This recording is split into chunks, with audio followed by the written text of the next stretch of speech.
Okay, so you just had melon head part 1 done yesterday.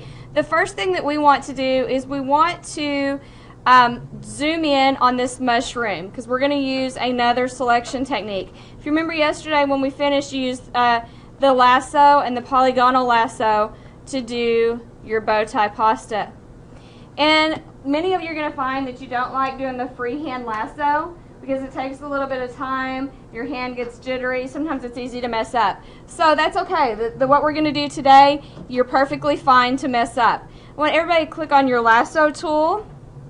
Remember, it's the third one down on your toolbar. It's just going to be the regular lasso. And what I want you to do is I want you to purposely make a really bad selection. You'll notice that I'm cutting some parts out and I added some parts that shouldn't be selected. And I want you to make a really rough, poor selection of the mushroom. So we just made our selection and we wanted to make a really poor selection to prove a point. Okay, remember in your previous lesson you learned that Adobe created 2 hotkeys. One was for shift and the other one, or one was for subtract and the other one was for add. So what we want to do is we're looking at our selection, and in this case I made a section that needs to be taken out of my mushroom. So in order to do that, I'm going to subtract. When I held down the Alt key, Adobe gives me a really cute little minus symbol next to my lasso. So what I'm going to do now is I'm going to carefully trace along the part that I know I need to remove. When I loop back over and I let go, you'll notice that Adobe has removed that part from my selection. In this corner of the mushroom, I need to add that into my selection. So I'm going to hold down Shift. Remember, I get the plus mark on my lasso. And now I'm going to trace around the part that I need to add. I'm going to continue to repeat those steps until I have a perfectly selected mushroom. Remember, it's okay to make mistakes because we have keys that can get us out of trouble. So go ahead and take a second to do that with your mushroom.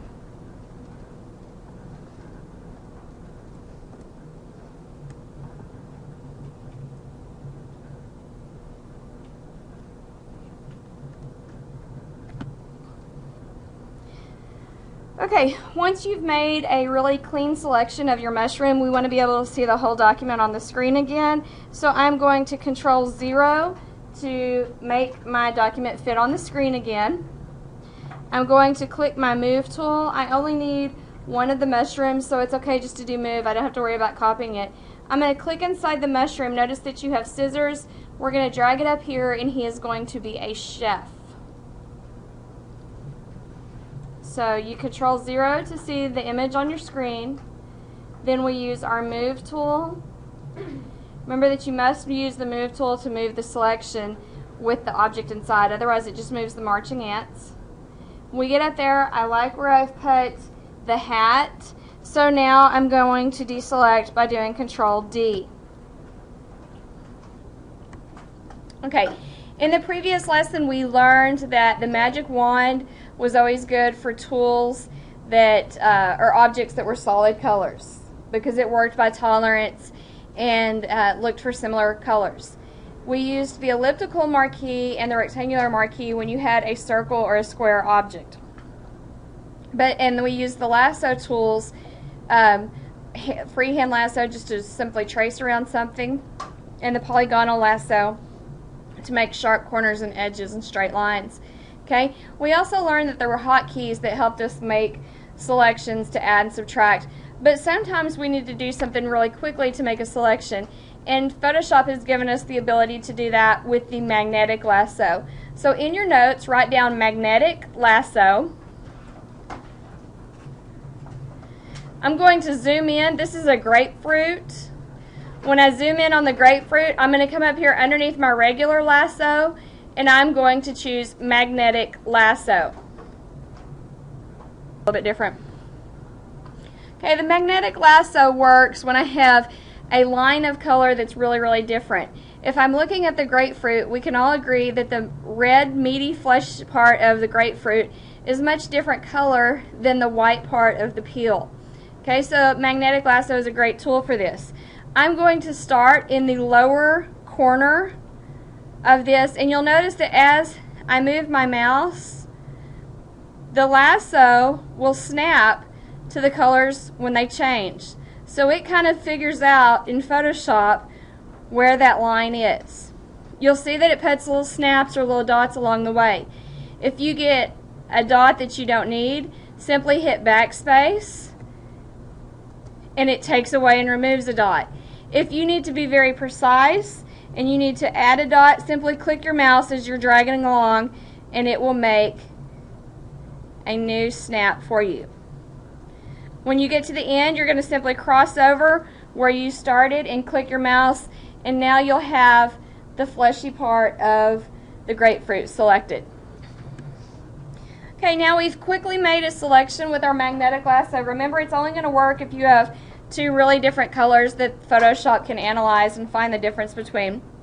And now what we're going to do is we're going to Control 0 again so we can see our whole screen. And this time I want to move the grapefruit. I'm just going to simply move it over about right here, but do not deselect. Okay, now that we've moved our grapefruit over here, the first thing that we want to do is the keyboard cut short for free transform. It's Control T on your keyboard. To rotate an object, when I'm in my bounding box, if I move my cursor outside of the bounding box on one of the corners, I get a bent arrow. When I bend my arrow and I turn the box, it will rotate my object. It's important to know that you can't bend or you can't turn the object when you're using a corner handle of the box.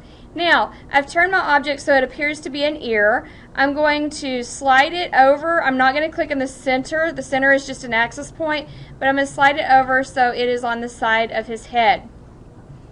Okay. The next thing I notice is that his ear looks really, really large for his face. So I'm going to hold down the Shift key. Shift is going to keep my resizing in proportion so that I'm not making a narrow ear or a wide ear. And I'm going to drag the corner handle in slightly.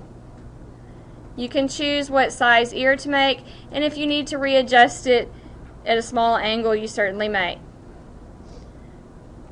Okay. When I like the placement and the position of the ear to get out of the bounding box, remember there are two ways to commit a bounding box. One is to press the check mark at the top of the screen. The other way is to simply press enter.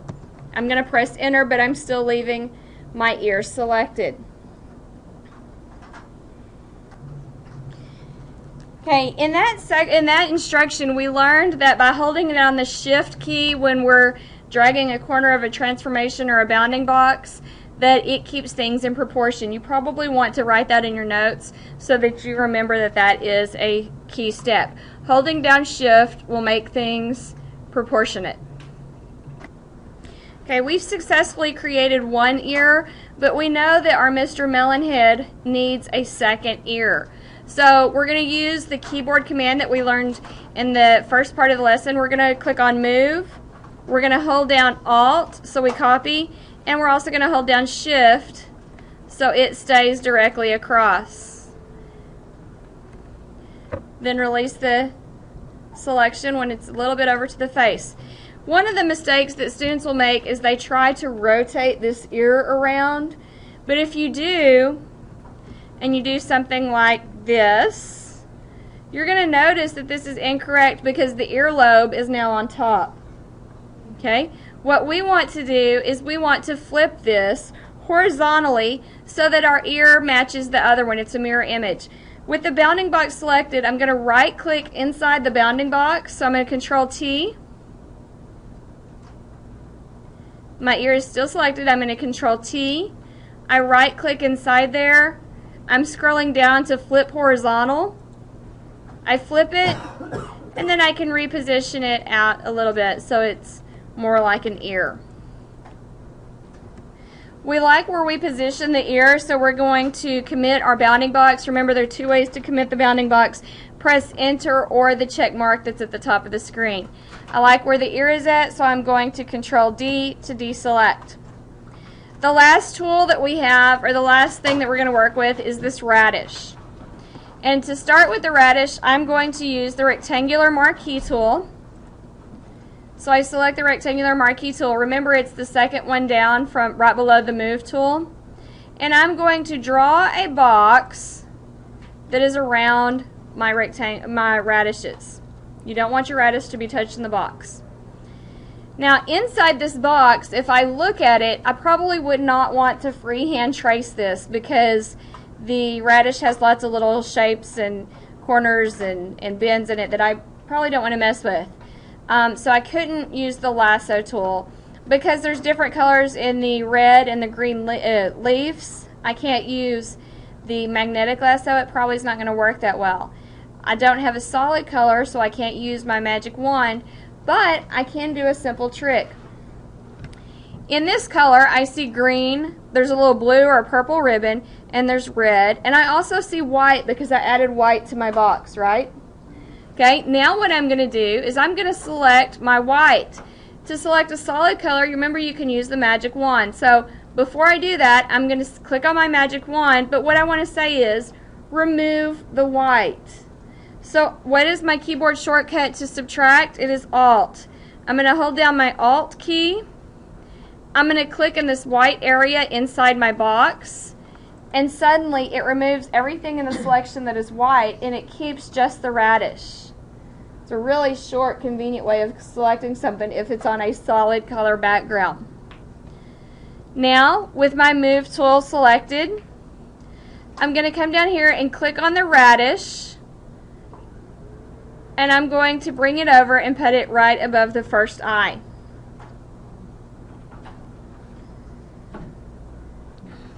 So you just made a radish as an eyebrow. We want to make a duplicate copy of it, so we are going to hold down Alt and our Shift key. We drag another eyebrow over here. Now I want to free transform the eyebrow. So to transform our eyebrow, we're going to do Control T. That gives us our free transform. We get a bounding box. Inside our bounding box, we're going to right click. We choose to flip horizontal. And now we can adjust it slightly out so he doesn't have a unibrow. To commit the change, we're going to hit check mark or enter. And if you like where the eyebrows are, we're going to Control D to deselect.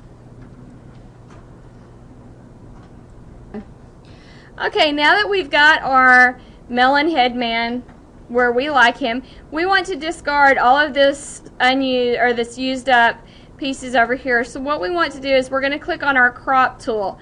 The crop tool is located directly below where your magic wand and your quick selection tool is. We're going to press crop. Now at the top of your screen it's going to say unconstrained because we don't know what measurements we want to crop it at, and that's fine. We're just going to leave it like this. It's going to be a freehand crop. When I click on my screen, so you're going to press crop and then you're going to click on your screen.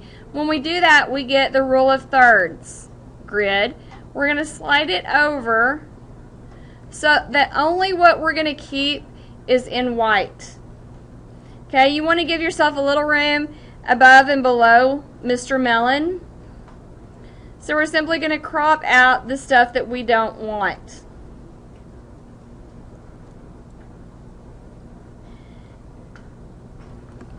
Alright guys, one of your test questions is going to ask you, when you crop something, you're simply selecting the area that you want to keep, not the area that you're wanting to discard. So we selected the area that we want to keep. Again, it's just like a bounding box. There's two ways to commit it. The first way is the check mark that's on the top of your options bar, and the other way is to press enter. So when you press enter, now you have a nice looking canvas. Okay, in order to make this your own little Picasso, we're going to add a text layer. Last week in the other lessons you learned how to add text. So we're just going to simply click on our horizontal type tool. We're going to come over into our document. You may choose whatever font you want, and you are going to type your first and last name. Remember that if your font is too small, an easy way to resize is to drag your mouse across the text size of the top of your screen. When I want to commit my text, I simply press the check mark at the top of the screen, and then I can use my Move tool to make adjustments. If you would like to change the font or the color, you may do so, but we want to leave it as a text layer. Okay, and we're almost done, but the last thing that we want to look at is when we created our text layer, now we have two layers that we're working with. If we like where our name is, we like our background layer, I can press Control E to merge the two layers down. You only want to have one layer. Our next step, we want to save this. We're going to go to File, and we're going to press Save because we had saved it yesterday already. After we saved it as a PSD, we want to save it as something that can be universally seen in multiple browsers and programs. So we're going to do a Save As command, which is Control-Shift-S. We're going to come down here, and it's very important that you pay attention to this because if you don't save things correctly, they will not reopen. I want to save this as a JPEG. So it should have your name, underscore, melon. That's what you saved it in the previous lesson. Yours probably says PSD right now. I want to change this to a JPEG so I can see it easily. So I'm going to drop down here. I'm going to select JPEG. It's about halfway down your option. Now, one of the things that is super important that you must always pay attention to is right here. If your extension here does not change to a JPEG and it still says PSD, you must backspace and type .jpg. The extension tells the computer what type of file this is so it knows what to open. If you're telling the computer that it's a PSD but it's a JPEG format, that's like telling the computer two conflicting things. It's talking in two different languages to the computer, so it doesn't know how to open your image. If you have a JPEG and you're trying to save it as a PSD, you need to make sure that it changes to a PSD. This extension and this extension always have to match in order for you to successfully save it. Now you're going to press Save, and when you press Save, it's going to ask you some JPEG options. We always want to take our file to the farthest right, so we have the largest file, should be 12, maximum quality. We never mess with this. This should always by default go to baseline standard, and we're going to press OK. Okay, the last step in completing your work is you